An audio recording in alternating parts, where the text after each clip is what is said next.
Пожалуйста, вам слово на 3 минуты. Здравствуйте, дамы и господа. Я Фирузи Махмадали, сын таджикского политзаключенного Махмадали Хаита, осужденного на пожизненный срок таджикскими властями. Одной из тем сегодняшней сессии является предотвращение и искоренение пыток, тема, которая очень актуальна в Таджикистане. С уверенностью можно сказать, что единственным источником получения доказательств, признания или какого-то согласия в ходе предварительного или судебного следствия в Таджикистане являются именно пытки. Места ограничения и лишения свободы являются самыми распространенными местами, где применяются пытки против граждан. Основная проблема состоит именно в том, что такие заведения недоступны для институтов гражданского общества, для Международного Красного Креста. Об условиях содержания заключенных, оснащения камер бытовыми приборами, медикаментами, санитарном состоянии самих колоний, квалификации медицинского персонала, достоверной информации через Минюст получить невозможно. Недоступность таких заведений и скрытность в их деятельности благотворно влияет на процветание насилия и пыток в отношении заключенных или задержанных.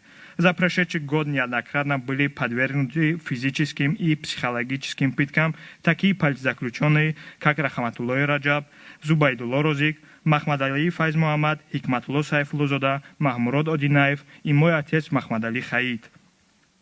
За простое обращение письмом к президенту страны они были помещены на длительные сроки в ШИЗО. В данное время в ШИЗО на 15 суток помещен и адвокат Бузурмейоров. Причинам, по которым людей подвергают пыткам и помещают в штрафные изоляторы, могут быть самые обычные, от наличия у них религиозных книг до того, что заключенный не успел своевременно поздороваться с надзирателем.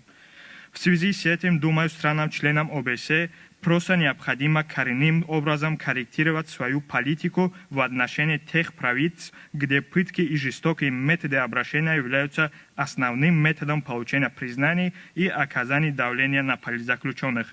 Правительствам ваших стран, а также международным организациям, финансирующим различные так называемые демократические преобразования в Таджикистане, необходимо усилить работу для создания системы эффективного реагирования на заявления о пытках, а также в создании независимого механизма расследования пыток в Таджикистане, независимого от силовых структур.